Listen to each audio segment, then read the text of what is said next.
Hello friends, welcome to Global Online University. Friends, I am Bahubali Desai, KSET qualified. In this video, we are going to discuss some important MCQs on research aptitude related on research ethics. And friends, we have started our registration for KSET 2021 batch 1 for mock tests.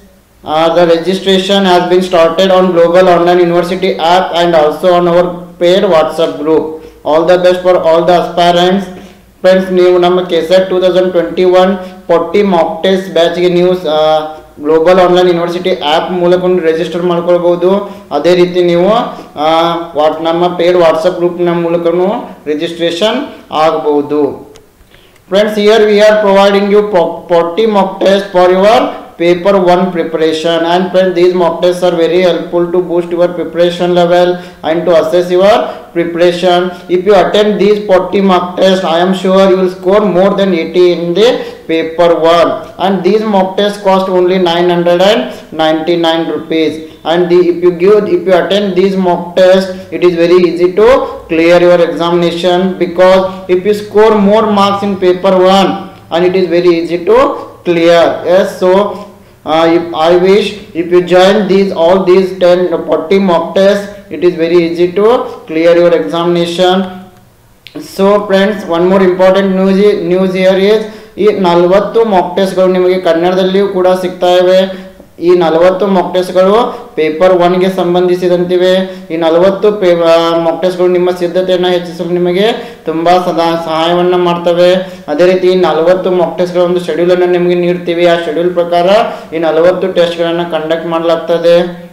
ಈ 40 ಟೆಸ್ಟ್ಗಳು ಕೇವಲ ನಿಮಗೆ 999 ರೂಪಾಯಿಗಳಲ್ಲಿ ಲಭ್ಯವಾಗ್ತಾ ಇವೆ. ಈ 40 KSET examination Kannada ಮತ್ತು English ಎರಡೂ language ನಲ್ಲಿ ಇರುವುದರಿಂದ ಇಲ್ಲಿ 40 ಟೆಸ್ಟ್ಗಳು ಕೂಡ ಕನ್ನಡ ಮತ್ತು ಇಂಗ್ಲಿಷ್ ಎರಡೂ ಲ್ಯಾಂಗ್ವೇಜ್ ನಲ್ಲಿ ಇರ್ತವೆ. Yes friends, this is the schedule of our test.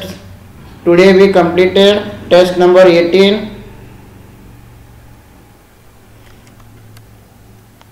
Yes, then friends, if you go through this test, here we are providing you 40 mock tests for paper 1. ಇಲ್ಲಿ ನಾವು ನಿಮಗೆ ಪೇಪರ್ 1 ಪ್ರಿಪರೇಷನ್ ಸಲುವಾಗಿ 40 mock test ಗಳನ್ನು ನೀಡ್ತಾ ಇದ್ದೀವಿ. So here you will be prepared for 2000 MCQs. ಇಲ್ಲಿ ನೀವು 2000 MCQ ಗಳಿಗೆ ಪ್ರಿಪರೇಷನ್ ಅನ್ನು ಮಾಡ್ತೀರಿ. Then we are also providing you 1000 MCQs PDF. ಅದೇ ರೀತಿ ನಾವು ನಿಮಗೆ 1000 MCQ ಗಳ ಒಂದು PDF ಅನ್ನ ಕೂಡ ನೀಡ್ತೀವಿ. You can also download PDF with answers of all the 40 test. ಇದರ ಜೊತೆಗೆ ಈ 40 ಟೆಸ್ಟ್ ಗಳ ಒಂದು PDF ಅನ್ನು ಕೂಡ ನೀವು ಡೌನ್ಲೋಡ್ ಮಾಡ್ಕೊಳ್ಬಹುದು. Then e-book we are going to providing you.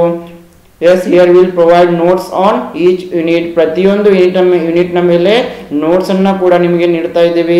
Complete study material will be provided in English and Kannada. Okay, in English ಮತ್ತೆ ಕನ್ನಡದಲ್ಲಿ ಕಂಪ್ಲೀಟ್ ಆದ ಸ್ಟಡಿ ಮಟೀರಿಯಲ್ ನಿಮಗೆ ಈ ಒಂದು 999 ಕೋರ್ಸ್ ನಲ್ಲಿ ಸಿಗ್ತಾ ಇದೆ. And friends, if you have any confusion, you can ask this number. You can send WhatsApp message to this number, and if you want to ask anything, you can call and ask to this number also. If you want to ask anything, if you want to communicate in Kannada, you can contact to this number. Then friends, let us say how to make a payment. There are two ways. The first method is go to Play Store and download the Global Online University app. Select KSET paper 1 category, click on 999 plan and make payment by following the instructions, then send the screenshot to us. Okay, ನೀವು global online university app ಅನ್ನು ಪ್ಲೇಸ್ಟೋರ್ನಿಂದ download ಮಾಡಿಕೊಂಡು KSET paper 1 ಕ್ಯಾಟಗರಿಯನ್ನು select ಮಾಡಿ 999 plan ಮೇಲೆ click ಮಾಡಿ ಆಮೇಲೆ ಮುಂದೆ ಬರುವ ಇನ್ಸ್ಟ್ರಕ್ಷನ್ಗಳನ್ನು ನೋಡಿಕೊಂಡು ನೀವು ಪೇಮೆಂಟ್ ಮಾಡ್ಬೋದು. ನಂತರ ಒಂದು ಸ್ಕ್ರೀನ್ಶಾಟನ್ನು ನಮಗೆ ಕಳಿಸ್ಬೇಕಾಗ್ತದೆ. And you can also pay on this number via any mobile payment. ಅದೇ ರೀತಿ ಇಲ್ಲಾಂದರೆ ನೀವು ಈ ಒಂದು ನಂಬರ್ಗೆ 9921768765 ಈ ಒಂದು ನಂಬರ್ಗೆ ನೀವು ಗೂಗಲ್ ಪೇ ಅಥವಾ ಪೇಟಿಎಮ್ ಈ ಮೂಲಕನೂ ನೀವು ಹಣವನ್ನು ಪಾವತಿ ಮಾಡಬಹುದು. Yes, for any queries you can contact these numbers. Yes friends, once if you subscribe for these tests, we will be added to our paid WhatsApp group, which is especially made for KSET paper 1. Here you will get 40 mock test links, PDF of all the tests you will get, test links you are going to get. You can discuss on MCQs. Okay, ಒಂದು ಸಾರಿ ನೀವು ಹಣವನ್ನು ಪಾವತಿ ಮಾಡಿದ ನಂತರ ನಿಮ್ಮನ್ನ paid WhatsApp ಗ್ರೂಪ್ಗೆ add ಮಾಡಲಾಗ್ತದೆ. ಈ ಒಂದು ಗ್ರೂಪಲ್ಲಿ ನೀವು 40 ಟೆಸ್ಟ್ಗಳನ್ನು ಪಡಿತೀರಿ. ಪ್ರತಿಯೊಂದು ಟೆಸ್ಟ್ನ PDF ಅನ್ನು ಕೂಡ ನೀವು ಡೌನ್ಲೋಡ್ ಮಾಡ್ಕೊಳ್ಬೋದು. And also friends, for regular updates you can join our Telegram group. The link for Telegram group will be given in the description box, or you can also go to Telegram and type KSET 2021 exam preparation, then you will get our group. ಅದೇ ರೀತಿ ನೀವು regular ಅಪ್ಡೇಟ್ಗಳಿಗಾಗಿ ನಮ್ಮ ಈ Telegram ಗ್ರೂಪನ್ನು ಕೂಡ download ಮಾಡ್ಕೊಳ್ಬೋದು. Telegram group ಲಿಂಕನ್ನು ನಾವು description ಬಾಕ್ಸ್ನಲ್ಲಿ ನೀಡಿದ್ದೇವೆ. ಅಥವಾ ನೀವು ಟೆಲಿಗ್ರಾಮ್ನ ಓಪನ್ ಮಾಡಿ KSET 21 ಎಕ್ಸಾಮ್ ಪ್ರಿಪ್ರೇಷನ್ ಅಂತ ಟೈಪ್ ಮಾಡಿದರೂ ಕೂಡ ನಿಮಗೆ ಸಿಗ್ತದೆ. So let us move to the today's questions. Yes, here the first question is, which term refers to publishing several articles from the data collected in one large study? Here what a researcher is going to do, he is going to collect the data for only one time, but based on that data he is publishing several articles. It is known as option A, duplicate publication, option B, partial publication, option C, triplicate publication, option D, none of the above. Yes, ಒಂದು ದೊಡ್ಡ ಅಧ್ಯಯನದಲ್ಲಿ ಸಂಗ್ರಹಿಸಿದ ಡೇಟಾದಿಂದ ಹಲವಾರು ಲೇಖನಗಳನ್ನು ಪ್ರಕಟಿಸುವುದನ್ನು ಏನಂತ ಕರಿತೀವಿ? ಇಲ್ಲಿ ಏನಾಗ್ತಾ ಇದೆ, ಒಬ್ಬ ರಿಸರ್ಚರ್ ಸಂಶೋಧಕ ಒಂದೇ ಸಲ ಡೇಟಾವನ್ನು ಲಾರ್ಜ್ ಡೇಟಾವನ್ನು ಕಲೆಕ್ಟ್ ಮಾಡ್ತಾನೆ. ಅದೇ ಡೇಟಾದ ಆಧಾರದ ಮೇಲೆ ಹಲವಾರು ಲೇಖನಗಳನ್ನ, ಹಲವಾರು ಆರ್ಟಿಕಲ್ಗಳನ್ನು ಪಬ್ಲಿಷ್ ಮಾಡ್ತಾನೆ. ಇದನ್ನು ನಾವು ಏನಂತ ಕರಿತೀವಿ? ಆಪ್ಷನ್ ಎ ನಕಲಿ ಪ್ರಕಟಣೆ, ಆಪ್ಷನ್ ಬಿ ಭಾಗಶಃ ಪ್ರಕಟಣೆ, ಆಪ್ಷನ್ ಸಿ ತ್ರಿಪದಿ ಪ್ರಕಟಣೆ, ಆಪ್ಷನ್ ಡಿ ಇದ್ಯಾವುದು ಅಲ್ಲ. Yes, here the right answer is option B, partial publication. ಇದನ್ನು ನಾವು ಭಾಗಶಃ ಪ್ರಕಟಣೆ ಅಥವಾ ಪಾರ್ಷಿಯಲ್ ಪಬ್ಲಿಕೇಶನ್ ಅಂತ ಕರಿತೀವಿ. Yes, when a researcher is going to publish several articles based on the collected large study, it is known as the partial publication. ಯಾವಾಗ ಒಬ್ಬ ಸಂಶೋಧಕ ಒಂದೇ ಸಾರಿ ಅಧಿಕ ದತ್ತಾಂಶಗಳನ್ನು ಸಂಗ್ರಹಿಸಿ ಅದರ ಮೇಲೆ ಪದೇ ಪದೇ ಹಲವಾರು ಲೇಖನಗಳನ್ನು ಪಬ್ಲಿಷ್ ಮಾಡ್ತಾನೆ, ಅದಕ್ಕೆ ನಾವು ಪಾರ್ಷಿಯಲ್ ಪಬ್ಲಿಕೇಶನ್ ಅಂತ ಕರಿತೀವಿ. Yes, I hope you got it. Let us move to the next question. Yes, here partial publication involves publishing parts of your results in different places for a small focused study. This is unethical, and also please remember this friend, partial publication, this activity is an unethical. Yes, ಇದು ಒಂದು unethical practice ಕೂಡ ಆಗಿದೆ. Yes, let us move to the next question. Which of the following is not an ethical guideline for conducting research with humans? Yes, there are 4 options are given which is not an ethical guideline while conducting research with the humans. Option A, getting informed consent of the participant. Option B, telling participants they must continue until the study has been completed. Option C, keeping participants identity anonymous. Option D, telling participants they are free to withdraw at any time. Yes, ಈ ಕೆಳಗಿನವುಗಳು ಯಾವುದು ಮಾನವರೊಂದಿಗೆ ಸಂಶೋಧನೆಯನ್ನು ನಡೆಸುವ ನೈತಿಕ ಮಾರ್ಗಸೂಚಿ ಅಲ್ಲ? Yes, option A ಭಾಗವಹಿಸುವವರ ತಿಳುವಳಿಕೆಯುಳ್ಳ ಒಪ್ಪಿಗೆಯನ್ನು ಪಡೆಯುವುದು. ಆಪ್ಷನ್ ಬಿ ಭಾಗವಹಿಸುವವರಿಗೆ ಹೇಳುವುದು ಅಧ್ಯಯನ ಪೂರ್ಣಗೊಳ್ಳುವವರೆಗೆ ಮುಂದುವರಿಯಬೇಕು. ಆಪ್ಷನ್ ಸಿ ಭಾಗವಹಿಸುವವರ ಗುರುತನ್ನು ಅನಾಮಧೇಯವಾಗಿರಿಸುವುದು. ಆಪ್ಷನ್ ಡಿ ಭಾಗವಹಿಸುವವರಿಗೆ ಯಾವುದೇ ಸಮಯದಲ್ಲಿ ಹಿಂತೆಗೆದುಕೊಳ್ಳಲು ಮುಕ್ತರಾಗಿದ್ದಾರೆ. Yes, here the right answer is option B, telling participants they must continue until the study has been completed. It is an unethical guideline. Yes, the researcher is not allowed to tell like this to the participants. Yes, ಯಾವುದೇ ಒಬ್ಬ ಸಂಶೋಧಕ ಆ ಸಂಶೋಧನೆಯಲ್ಲಿ ಭಾಗವಹಿಸುವವರಿಗೆ ಅವರು ಅಧ್ಯಯನ ಪೂರ್ಣಗೊಳ್ಳುವವರಿಗೆ ಮುಂದುವರಿಯಲೇಬೇಕು ಅಂತ ಯಾವುದೇ ರೀತಿ ರೂಲ್ಸನ್ನು ನೀಡಲು ಬರುವುದಿಲ್ಲ. ಇದು ಒಂದು ಅನ್ಎಥಿಕಲ್ ಗೈಡ್ಲೈನ್ ಆಗಿದೆ. So option B is the right answer here. Yes friends, here I am trying to explain more in Kannada. Okay, ಇಲ್ಲಿ ನನ್ನ ಹಲವಾರು ವಿದ್ಯಾರ್ಥಿಗಳು ಕೇಳಿದಂತೆ ಕನ್ನಡದಲ್ಲಿಯೂ ಕೂಡ ನಾವು ಹೆಚ್ಚಿನ ಮಾಹಿತಿಯನ್ನು ನೀಡಲು ಪ್ರಯತ್ನ ಪಡ್ತಾ ಇದ್ದೀವಿ. ನಿಮಗೆ ನಾವು ಕನ್ನಡದಲ್ಲಿ ಮಾಡುತ್ತಿರೋ ವಿಡಿಯೋಗಳು ನಿಮಗೆ ಸ್ಯಾಟಿಸ್ಫೈ ಆಗಿದ್ದರೆ ನೀವು ಕಮೆಂಟ್ನಲ್ಲಿ ತಿಳಿಸಬೇಕಾಗಿ ವಿನಂತಿ. Yes, let us move to the next question. What is the primary approach that is used by the IRB to assess the ethical acceptability of a research study? Option A, utilitarianism. Option B, deontology. Option C, ethical skepticism. Option D, comparativism. ಸಂಶೋಧನಾ ಅಧ್ಯಯನದ ನೈತಿಕ ಸ್ವೀಕಾರತೆಯನ್ನು ನಿರ್ಣಯಿಸಲು IRB ಬಳಸುವ ಪ್ರಾಥಮಿಕ ವಿಧಾನ ಯಾವುದು? ಉಪಯುಕ್ತತೆ, deontology, ನೈತಿಕ ಸಂದೇಶ, ತುಲನಾತ್ಮಕತೆ, comparativism. Yes, here the right answer is option A, utilitarianism. Yes, ಉಪಯುಕ್ತತೆ. IRB is using utilitarianism to assess the ethical acceptability of a research. Yes, then utilitarianism, it is an ethical theory that determines right from wrong by focusing on outcome. It is a form of consequentialism. Yes, please remember it. Utilitarianism holds that the most ethical choice is the one that will produce the greatest good for the greatest number. Yes, utilitarianism, it holds that ethical choice, it is the one that will produce the greatest good for the greatest number. Please remember it. Yes, let us move to the next question. Yes, which of the three ethics approaches says research ethics should be a matter of the individual conscience? Yes, option A, deontological approach. Option B, ethical skepticism. Option C, utilitarianism. Option D, ontological skepticism. ಸಂಶೋಧನಾ ನೀತಿಶಾಸ್ತ್ರವು ವ್ಯಕ್ತಿಯ ಆತ್ಮಸಾಕ್ಷಿಯ ವಿಷಯವಾಗಿರಬೇಕು ಎಂದು ಹೇಳುವ ಮೂರು ನೈತಿಕ ವಿಧಾನಗಳಲ್ಲಿ ಯಾವುದು? Option A, ಡಿಯಂಟೊಲಾಜಿಕಲ್ ವಿಧಾನ. Option B, ನೈತಿಕ ಸಂದೇಹ. ಆಪ್ಷನ್ ಸಿ, ಉಪಯುಕ್ತತೆ. ಆಪ್ಷನ್ ಡಿ, ಒಂಟೊಲಾಜಿಕಲ್ ಸಂದೇಹವಾದ. Yes, here the right answer is option B, ethical skepticism, ನೈತಿಕ ಸಂದೇಶ. ಇದು ಇಲ್ಲಿ ಸರಿ ಉತ್ತರವಾಗಿದೆ. Yes, the next question is research participants must give what before they can participate in a research study? Yes, before participating in the research study, the research participants, what they have to give? Option A, guidelines. Option B, a commitment. Option C, informed consent. Option D, private information. ಸಂಶೋಧನೆಯಲ್ಲಿ ಭಾಗವಹಿಸುವವರು ಅಧ್ಯಯನದಲ್ಲಿ ಭಾಗವಹಿಸುವ ಮೊದಲು ಯಾವ ವಿಷಯವನ್ನು ನೀಡಬೇಕಾಗ್ತದೆ? Option A, guidelines, ಮಾರ್ಗಸೂಚಿಗಳು. Option B, ಬದ್ಧತೆ. Option C, ತಿಳುವಳಿಕೆಯುಳ್ಳ ಒಪ್ಪಿಗೆ. ಆಪ್ಷನ್ ಡಿ, ಖಾಸಗಿ ಮಾಹಿತಿ. Yes, here the right answer is option C, informed consent. Research participants must give the consent before participating in the study. ಯಾವುದೇ ಒಂದು ಸಂಶೋಧನೆಯಲ್ಲಿ ಸಂಶೋಧಕರು ಭಾಗವಹಿಸುವ ಮೊದಲು ಅವರು ತಿಳುವಳಿಕೆ ಒಪ್ಪಿಗೆಯನ್ನು ನೀಡಲೇಬೇಕಾಗ್ತದೆ.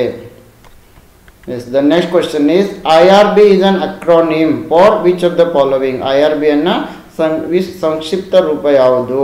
Option A, internal review board. Option B, institutional rating board. Option C, institutional review board.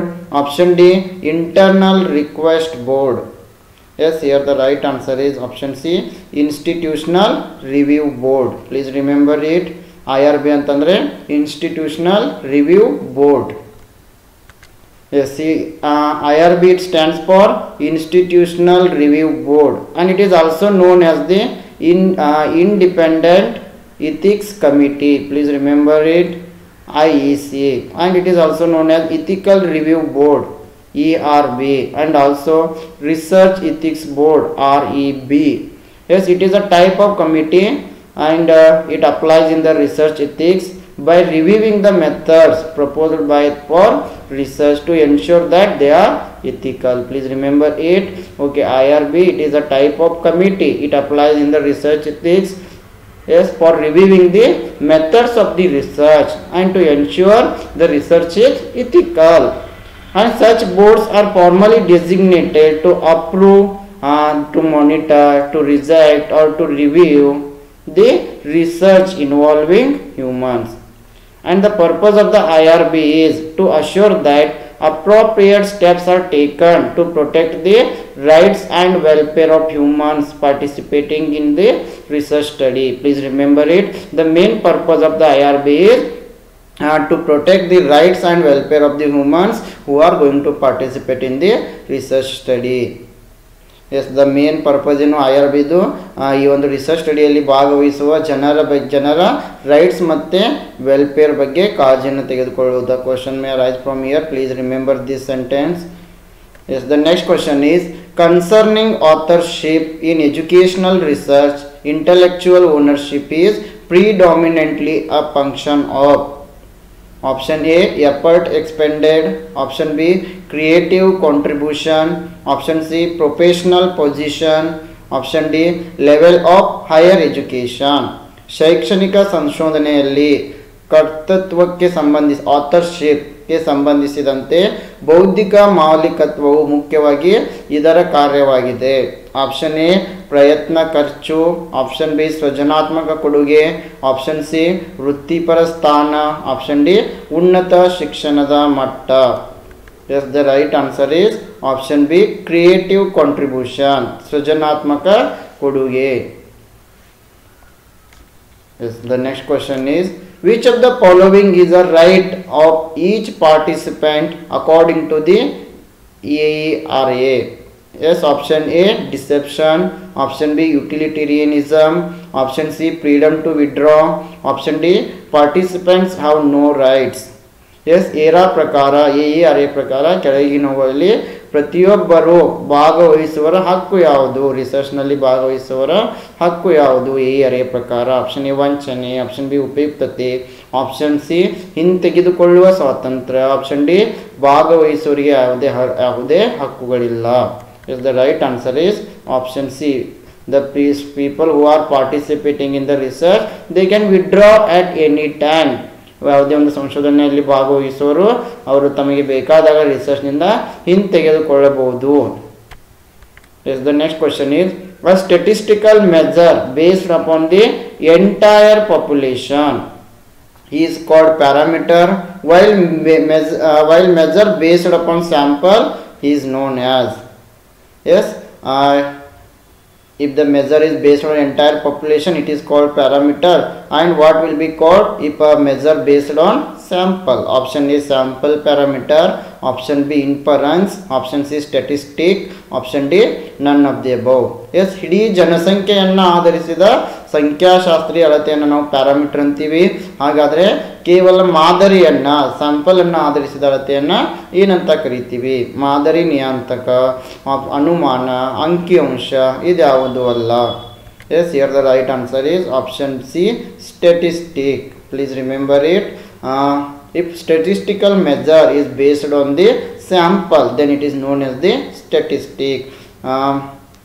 ಈ ಒಂದು ಅಳತೆ ಸ್ಟ್ಯಾಟಿಸ್ಟಿಕಲ್ ಮೆಜರ್ ಅಳತೆ ಮಾದರಿಯನ್ನು ಆಧರಿಸಿದರೆ ಅದನ್ನು ನಾವು ಸ್ಟ್ಯಾಟಿಸ್ಟಿಕ್ ಅಂತ ಕರಿತೀವಿ. ಇದನ್ನು ನೀವು ಇಂಗ್ಲೀಷ್ನಲ್ಲಿ ಏನು ನೆನಪಿಡಿ, ಸ್ಟ್ಯಾಟಿಸ್ಟಿಕ್ ಅಂತ. Okay.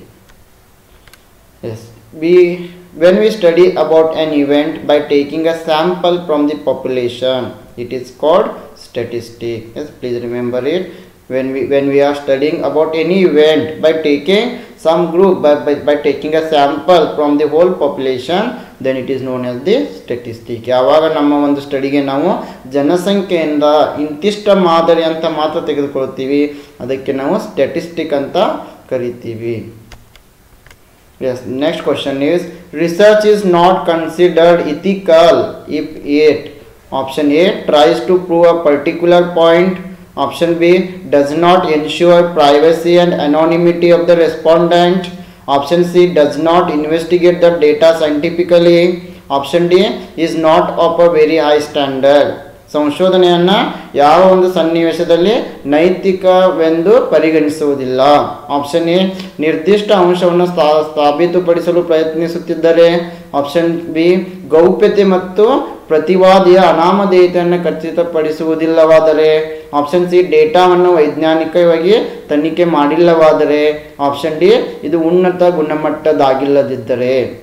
S, here the right answer is does not ensure privacy and anonymity of the respondent. Yes, then the research is considered as not ethical.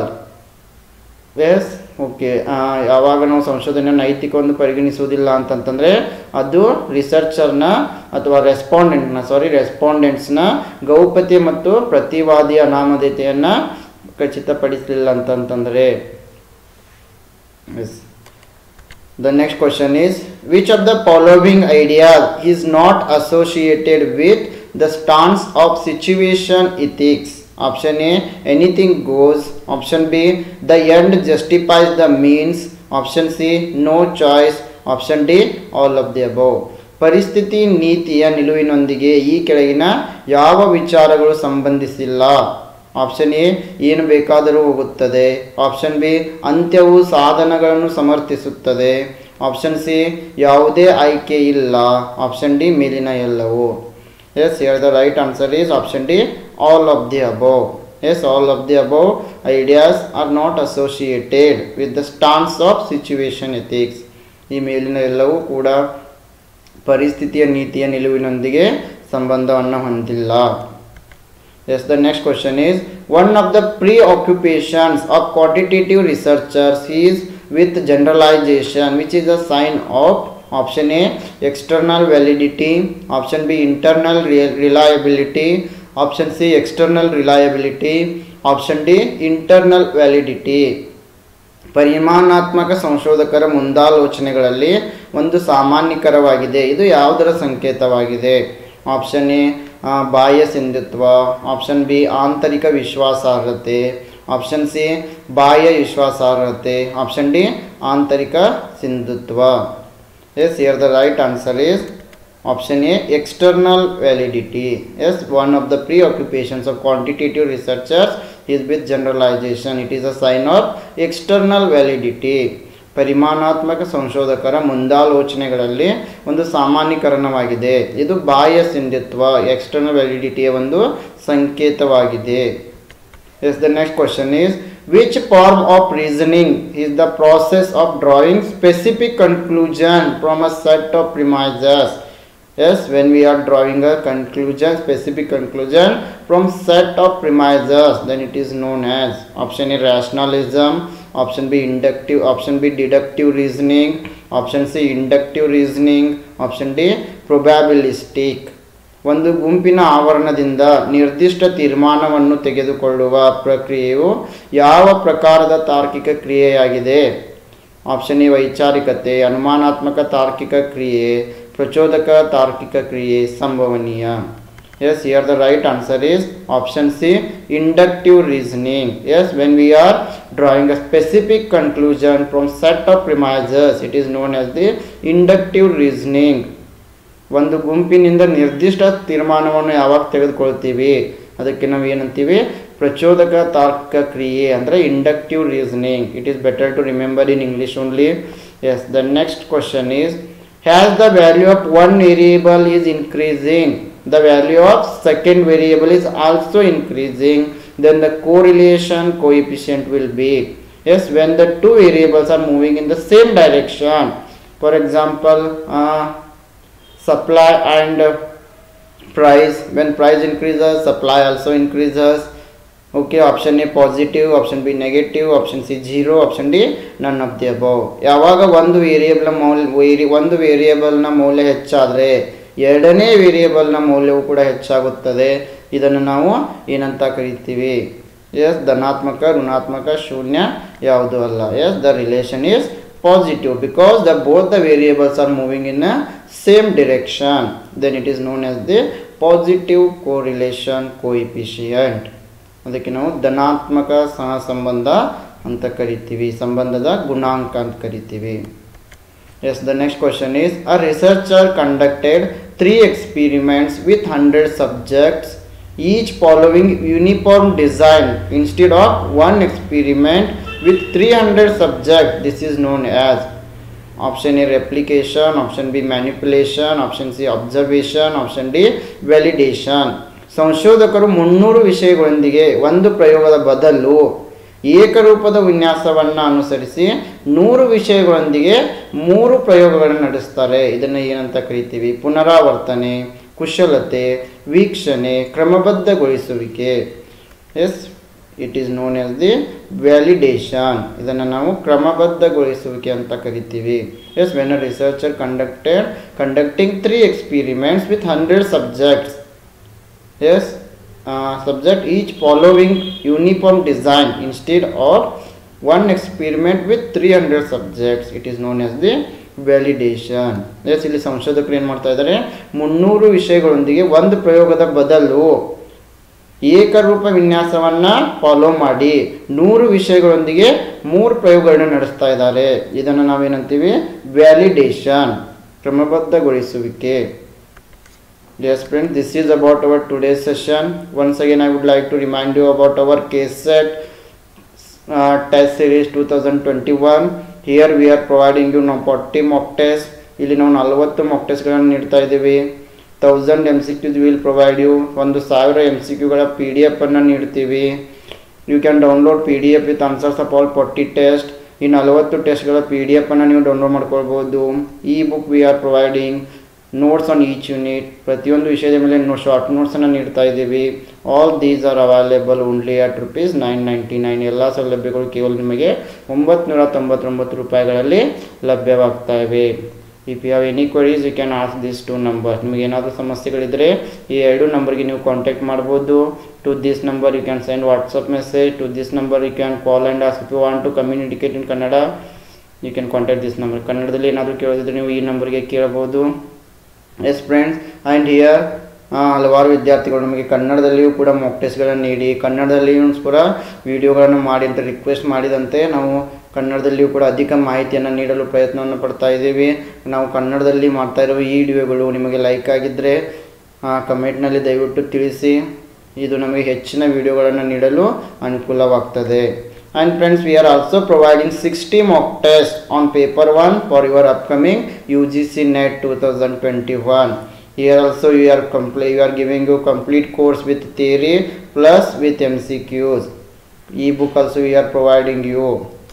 Yes, then if you are from paper 2 economics, here also we are providing you 10 mock tests for paper 2 economics.